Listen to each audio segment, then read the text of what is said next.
नमस्कार साथियों, आप देख रहे हैं केशव सिंह वॉइस।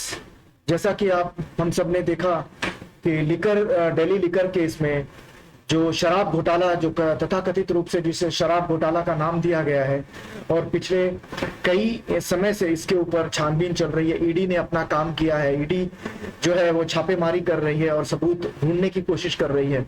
इसके संदर्भ में ऐसे लेते हुए ऐसे उसके तार जोड़ते हुए मनीष सिसोदिया को और सत्येंद्र जैन को जेल में डाला गया और अभी हाल ही में संजय सिंह को भी गिरफ्तार किया गया है।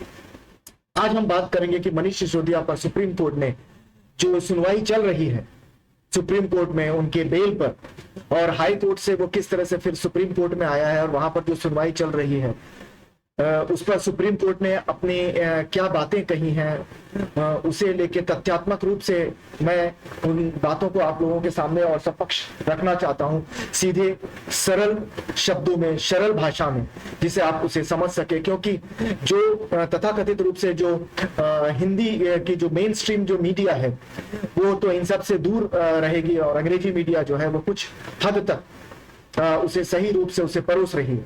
लेकिन जो नोएडा से चलने वाले जो चैनल्स हैं, जो हिंदी चैनल हैं, वो सही जानकारी अपने श्रोताओं तक या आम जनता तक वो उसे नहीं पहुंचा रहे। जो आप शख्स को देख रहे हैं, नरेंद्र मोदी देश के प्रधानमंत्री हैं।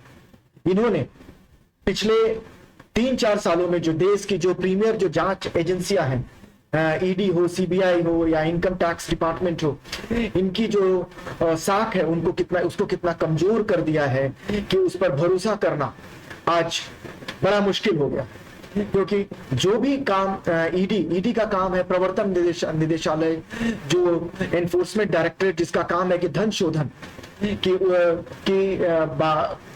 किन स्रोतों से पैसा आया है, कहां से आया है, उसके स्रोत क्या है, लीगल है, इलीगल है या मनी लॉन्ड्रिंग का, इन सब बातों को के ऊपर नजर रखना है।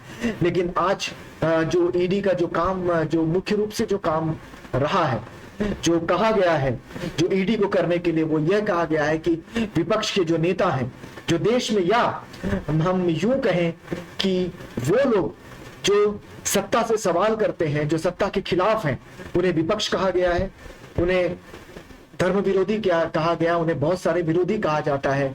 वो इस तरह का जो एक नैरेटिव जो सेट कर रही है जो भारतीय जनता पार्टी, और जिसमें वो सफल भी रही है बहुत हद तक, कि किस तरह से और क्या ईडी अपना काम कैसे कर रही है, कि कैसे वो अपनी साख को कमजोर कर रही है। मनीष सिसोदिया को फरवरी महीने या उसके पहले से उन्हें गिरफ्तार किया गया, 6-7 महीने हो गए हैं उन्हें गिरफ्तार किया गया, और आज तक मनीष सिसोदिया के खिलाफ एक भी सबूत ईडी हो या सीबीआई हो वो नहीं रख सकी, और ऊपर से उनका जमानत पर विरोध कर रही है।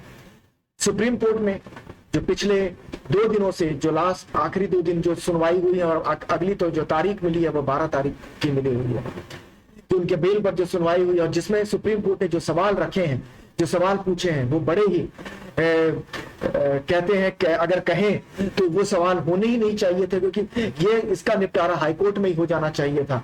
लेकिन क्या इस देश की जो न्याय व्यवस्था है वो न्याय पर कम और धारणाओं पर ज्यादा चलने लगी है, सबूतों पर कम, लोगों की सोच विचार पर ज्यादा चलने लगी है? तो आज हम जो फिलहाल हम जो बात करेंगे, क्योंकि संजय सिंह पर भी वीडियो बनाना है, तो मनीष सिसोदिया पर जो सुप्रीम कोर्ट ने जो कहा है वो हम आपके सामने रख रहे हैं। सुप्रीम कोर्ट ने जो सवाल पूछे हैं वो यह सवाल पूछा है कि जो दिनेश अरोड़ा नाम के जो व्यक्ति हैं, जिनके गवाही पर उन्हें गिरफ्तार किया गया है, और कहा है कि उन्होंने इतने पैसे 100 करोड़ 30 करोड़ दिए जो गोवा में खर्च हुए, धन के लेन देन के सबूत बताए हैं। यह भी स्पष्ट किया कि आम आदमी पार्टी को आरोपी बनाने के संबंध में ईडी ने सवाल पूछा। जस्टिस संजीव खन्ना और जस्टिस एसपी भट्टी की पीठ में जमानत याचिकाओं पर बहस के दूसरे दिन ईडी और सीबीआई से सिसोदिया की भूमिका को लेकर जो सवाल किए हैं, पीठ ने additional solicitor general S V Raju से कहा है कि आपकी कड़ी जो स्थापित करनी होगी वह यह करनी होगी कि पैसा शराब लॉबी से व्यक्ति तक पहुंचना चाहिए। हम सहमत हैं कि कड़ियां जोड़ना मुश्किल है क्योंकि सब कुछ गुप्त रूप से किया गया, पर यही आपकी क्षमता की बात आती है ईडी का काम ही यही है। ईडी को इसीलिए रखा गया है, इसी ईडी का जो जन्म हुआ है वो इसीलिए हुआ है कि जो मनी का जो ट्रेल है वो उसे आपको पकड़ना है। और यदि आप ये कहते हैं कि मनीष सिसोदिया का इसमें हाथ है, तो मनीष सिसोदिया जो पैसे आए हैं और गए हैं उसमें मनीष सिसोदिया कहाँ लाभार्थी हैं? उसमें अंतिम लाभार्थी व्यक्ति कौन है? अंतिम लाभार्थी क्या मनीष सिसोदिया है? अगर मनीष सिसोदिया है तो वो पैसे कहां से आए, कहां पे उन्होंने खर्च किए, किनको उन्होंने दिए, किसने उनको दिए, वो पैसे का ओरिजिनेट कहां से हुआ? तो वो सारी अगर वो चीजें अगर आप नहीं दे पाते हो तो यह केस जब सुनवाई पर आएगा, ये याद रखिए, यह इस समय जमानत की याचिका पर सुनवाई हो रही है। ये केस अभी सुनवाई पर नहीं गया। यह अगर केस सुनवाई पे आएगा तो दो घंटे भी नहीं ठहर सकेगा इन सवालों के सामने, क्योंकि ईडी ने उन सवालों के जवाब नहीं दिया है जिनके सवाल सुप्रीम कोर्ट ने पूछा है कि उस पैसों का क्या जवाब है, उन पैसों का हिसाब कहाँ है। जो आप 100 करोड़, तो इन्होंने कहा कि वो गोवा में खर्च हुए, तो जब गोवा में खर्च हुए तो वो पार्टी पे खर्च हुए, तो आपने पार्टी को पार्टी क्यों नहीं बनाया?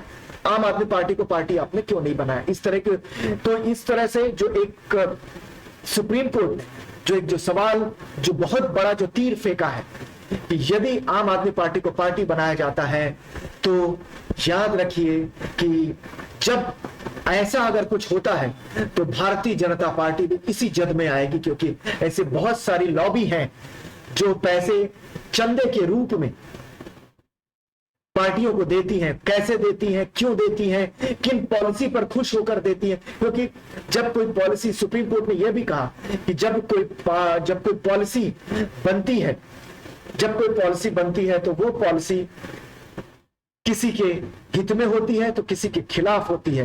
यदि किसी के हित में होती है तो व्यक्ति खुश होता है, और अगर किसी के खिलाफ होती है तो वो व्यक्ति नाराज भी होता है। जो नाराज व्यक्ति होता है वो कुछ इसी तरह से ये सरकारी गवाह होगा या कुछ और होके वो सामने आएगा। तो आपको पार्टी को, आम आदमी पार्टी को पार्टी बनाना चाहिए था, ना कि सिसोदिया, मनीष सिसोदिया को, क्योंकि अगर आप इनको सिद्ध नहीं कर पा रहे हो तो फिर ये कहीं से भी ये नहीं है। पीठ ने दो आंकड़े जो बोल रहे हैं कि 100 करोड़ और 30 करोड़ रुपए की बात कही। सवाल यह है कि यह भुगतान किसने किया, क्यों किया? पैसे देने वाले बहुत से लोग हो सकते हैं, जो जरूरी नहीं कि शराब घोटाले से जुड़े हो। हर सवाल, हम सवाल पूछते हैं, जवाब चाहते हैं, हम मीडिया से प्रभावित नहीं होते हैं। पीठ ने सुनवाई की शुरुआत में कहा, शराब नीति मामले में आपको आरोपी बनाने से संबंधित ईडी से पूछा गया सवाल सिर्फ कानूनी था, किसी राजनीतिक दल को फंसाने के लिए नहीं था। पीठ ने कहा सवाल यही था कि ए और बी को आरोपी बनाया है और सी को फायदा पहुंचा है, तो उसे आरोपी क्यों नहीं बनाया गया? हम सवाल पूछते हैं, हम जवाब चाहते हैं, हम मीडिया से प्रभावित नहीं होते। दरअसल सिसोदिया के वकील अभिषेक मनु सिंघवी ने कहा कि मीडिया के में जो हेडलाइन है कि कोर्ट ने ईडी से पूछा पार्टी को आरोपी क्यों नहीं बनाया गया, सवाल को मीडिया ऐसे चित्रित किया जैसे कि अदालत ऐसा चाहती है। फरवरी से जेल में बंद है सिसोदिया। तो इस तरह की जो बातें हैं, और ऐसे और ईडी के केस में और कितने लोगों को ये जो सरकार है इस जद में लाना चाहती है। अब हम ये देखते हैं कि भारत की जो जांच एजेंसियां हैं वो कैसे किसी को फंसा सकती हैं, कैसे किसी के ऊपर अनर्गल, किसी के कहने पर अगर आरोप अगर लगता है तो उसे 8-8, 1-1 साल तक जेल में ठूस के रखा जा सकता है। मनमानी ढंग से उसके ऊपर चार्जेस लगाकर वो उसके ऊपर जेल में उसे रखा, और बाद में जब वो बाहर निकलेगा तो उसे ये कहा जाएगा कि उस पर तो कोई दोष साबित ही नहीं हुआ। जैसे कि उत्तर प्रदेश की सरकार ने जो एक पत्रकार कप्पन के ऊपर लगाया और बाद में 18 महीने के बाद उसके ऊपर कुछ सिद्ध नहीं हुआ, कुछ जांच कोई सिद्ध नहीं हुआ और उसे निर्दोष साबित किया गया, निर्दोष सिद्ध करके बाहर निकाला गया, तो 18 महीने तो उसे जेल में रखा गया। ठीक उसी तरह से सिसोदिया को भी 8 महीने से जेल में रखा, और आज तक 8 महीने से जांच एजेंसियां क्या कर रही हैं कि उस मनी ट्रेल का पता नहीं लगा पाई। तो सवाल खड़े होते हैं ईडी पर, ईडी की मंशा पर कि क्या ये राजनीति से प्रेरित ये एजेंसियां काम कर रही हैं।